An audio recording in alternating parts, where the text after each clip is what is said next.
está preocupado? Acha que vamos ter eleições regionais pelo fundo do orçamento ou não, também nos Açores? Bom, vamos lá ver uma coisa. Aquilo que existe nos Açores é um acordo, não é uma coligação, como chega, é um acordo que foi feito à escala regional. Não tem rigorosamente nada a ver com a escala nacional. E, portanto, eu não me misturo nisso, digamos assim. Isso é uma matéria que vai ser decidida lá nos Açores, entre as entidades regionais. Portanto, eu pessoalmente...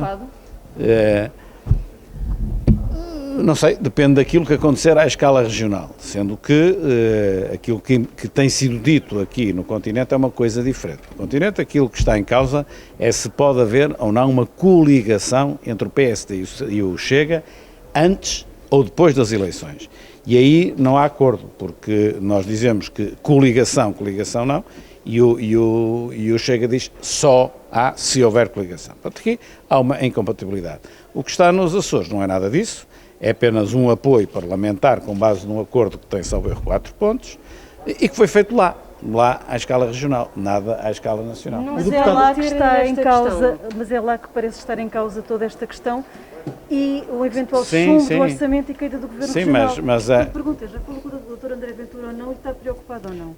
Não, com o Dr. André Ventura não. Falei, naturalmente, como me competia, com o Dr. Bolieiro, que apesar de tudo está confiante, porque, repito, estamos em sede regional e agora aqui foi falado em sede nacional. Sede nacional não é nada comigo. No fundo do orçamento, as relações entre o PSD e o Chega Nacional pioram ainda um pouco mais. A conclusão que eu posso tirar, mas também já não é uma coisa assim, enfim, que seja uma grande novidade.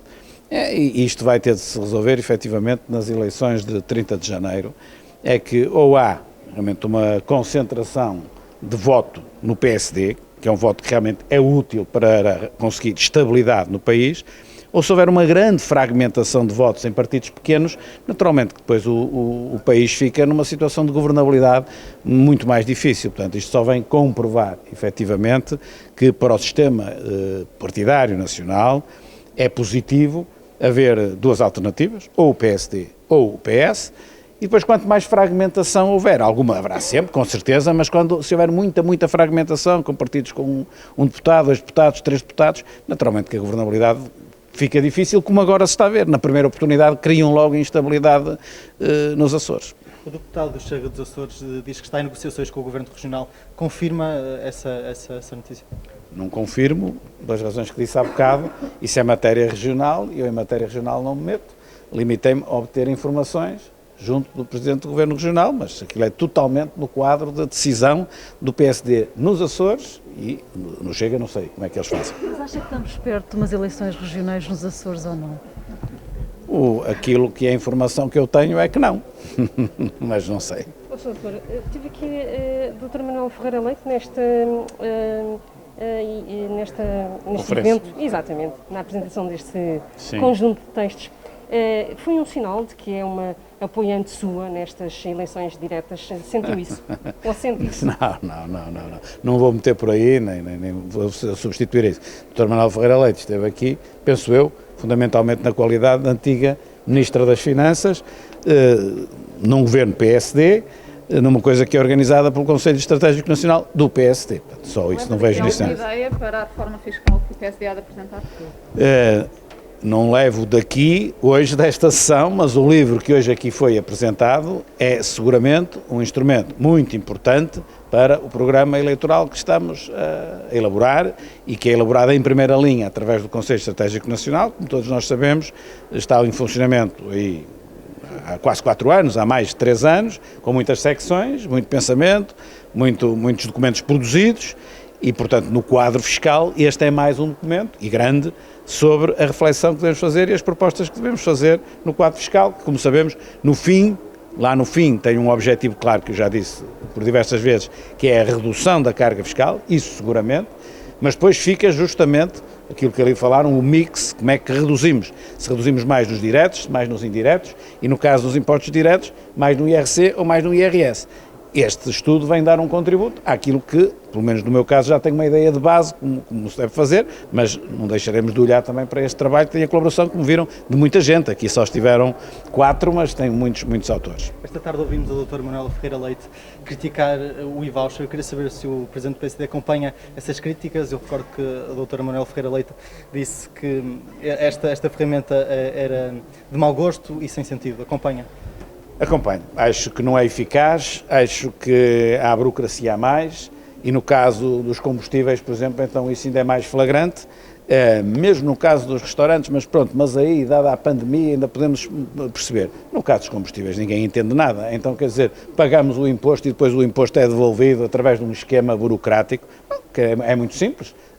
Pura e simplesmente reduz-se o ISP relativamente àquilo que é o preço do petróleo neste momento. Quando o preço do petróleo baixar, pode o ISP subir outra vez. É muito mais simples. Para que é preciso estar a envolver os contribuintes nesta confusão? Eu penso que o Governo faz isso justamente para ser tão confuso que os contribuintes acabam por não fazer e pagar o imposto. É isto que eu acho. Se o PSD for Governo, podemos contar com uma redução do ISP? Se o PSD for Governo, pode contar de certeza, vamos lá ver, vai contar com o objetivo da redução da carga fiscal, portanto, os impostos sobre o produto. Isso, seguramente. O mix, que foi agora aqui o que eu falei, que vamos usar para reduzir, vamos definir no programa eleitoral, mas no programa eleitoral ficarão claras as prioridades. Em relação à lista dos deputados do PSD, houve uma alteração. Segundo a Lusa, a lista de deputados vai ser eleita pelo Presidente eleito. Queria saber se esta alteração foi propositada, dado o momento atual do PSD? Não, isso é uma confusão, está aí uma confusão. Está aí uma confusão muito grande. Mas eu posso explicar isso. Há um cronograma que leva à aprovação e depois à apresentação das listas de deputados no Tribunal. Esse cronograma obedece à lei geral do país, e a lei eleitoral do país diz que o prazo de entrega de listas em Tribunal termina no dia 19 de dezembro. Como é um domingo, passa para o dia seguinte, que é uma segunda-feira, 20 de dezembro. E os estatutos do partido obrigam a determinadas tramitações. O partido nunca viveu, e nasceu em maio de 74, nunca viveu em ditadura. Viveu sempre em democracia. Portanto, nunca houve um presidente do partido, desde Sá Carneiro, que escreveu as listas de deputados e sequer assim, e todos calaram e assumiram. Não, tem uma tramitação. Tem de ser ouvidas as conselhias, depois tem de ser ouvidas as distritais, que têm de fazer uma proposta à Nacional, que por sua vez tem de fazer uma proposta ao Conselho Nacional. É isto que os estatutos dizem. E depois a lei geral diz que tudo isto tem de estar pronto até ao dia 19 de dezembro, que calhando um domingo, passa para o dia seguinte, que é o dia 20 de dezembro. Se assim não for, nós podemos correr o risco de haver uma impugnação, não é, daquilo que fizemos, porque não cumprimento dos estatutos, impugnação essa que vai em primeira linha internamente para o Conselho de Jurisdição, mas que depois qualquer militante pode recorrer para o Tribunal Constitucional se nós fizermos o atropelo à lei, seja interna, seja à lei geral do país. Portanto, compete à direção em funções neste período de tempo, e essa é aquela que está, fazer a tramitação toda para que nada disto falhe. Portanto, se nós chegarmos ao dia 20 de dezembro e o PSD não tiver listas para apresentar em tribunal, ou tiver as listas apresentadas de uma forma ilegal, que possam ser impugnadas pelo Tribunal Constitucional e o PSD pura e simplesmente não concorre às eleições, se isso vier a acontecer, poderão todos, como estão a ouvir, escrever aí que não é por minha responsabilidade, de certeza. Se isso vier a acontecer, não será por minha responsabilidade, nem da direção atual. Nós fazemos a tramitação toda direitinha, como deve ser. Fez aí uma pergunta. Essa pergunta é o seguinte, não é que seja propriamente de ordem legal, mas há 2 anos a Comissão Política Nacional disse que o presidente do partido era aquele que deveria indicar os cabeças de lista. De certa forma, a Comissão Política Nacional disse assim, o presidente do partido escolhe os cabeças de lista e nós aceitamos o que ele escolher e incorporamos isso na nossa proposta ao Conselho Nacional. Disse isso.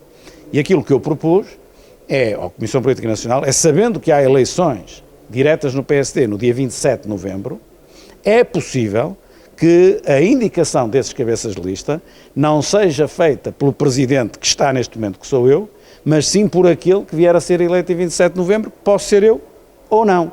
E até aí acho que é democrático que, se no caso de não ser eu eleito, possa ser o outro a dizer quem deve ser os cabeças de lista, e esta direção assume isso, assume essa vontade. Eu acho que isto é democrático.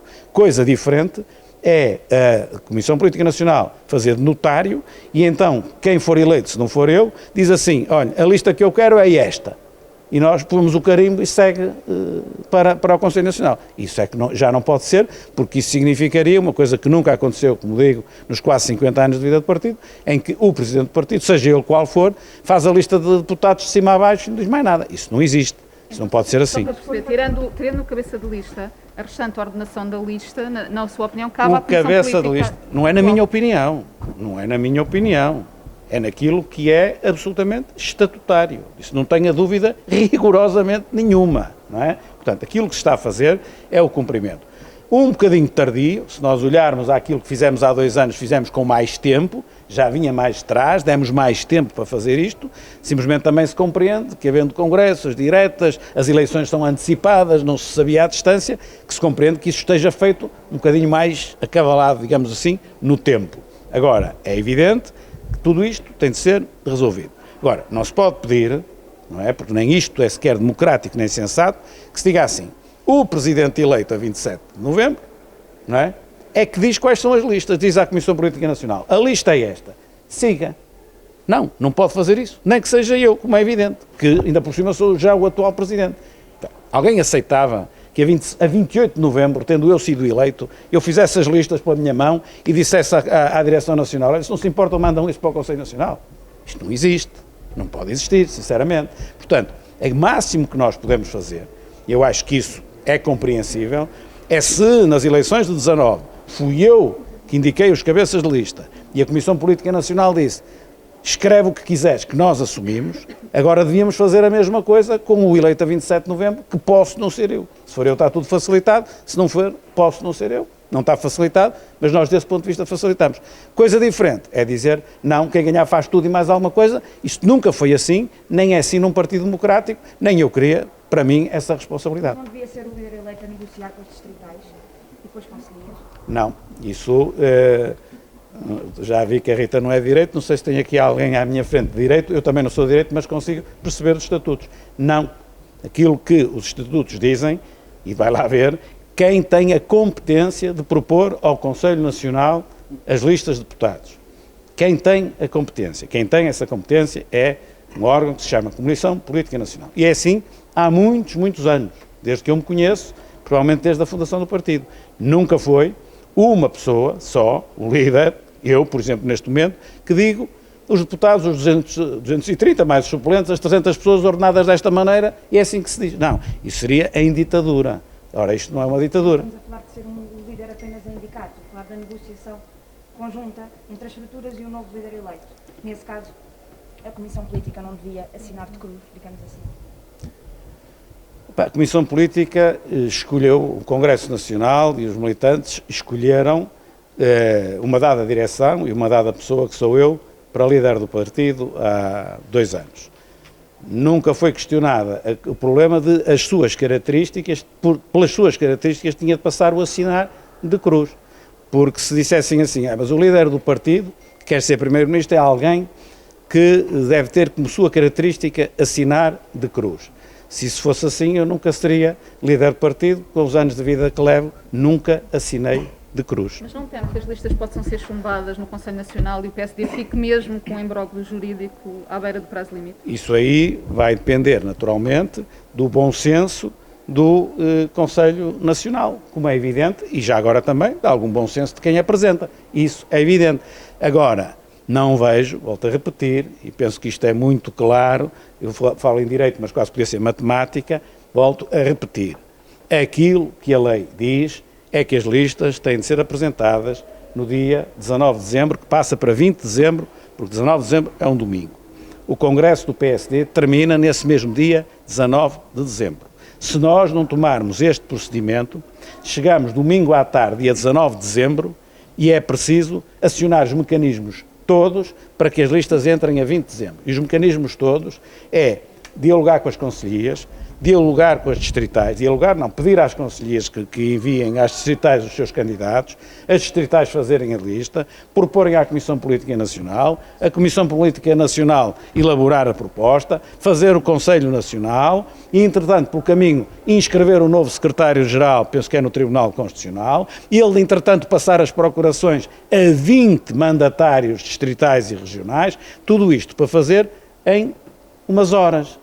Ora, como eu não acredito que isto seja possível, nem faz sentido rigorosamente nenhum, até porque um Conselho Nacional, para ser convocado, precisa de uns dias largos, não é convocado em 2 ou 3 horas, eu estou a dizer que se o PSD chegar ao dia 20 de dezembro e não tiver listas em tribunal, eu disse para escreverem aí que não será, seguramente, pela minha responsabilidade.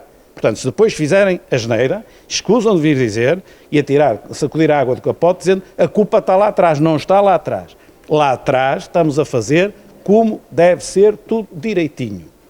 Já falou com o Dr. Rangel sobre isso, para tentarem chegar a um entendimento, de alguma forma, sobre o processo, pelo menos? Nós, desculpe lá, nós estamos numa escola. Epá, eu acabei de dar a aula e está-me a fazer uma pergunta que eu já respondi. Temos estatutos, temos leis, temos de as cumprir. Tem uma série, alguma... Não.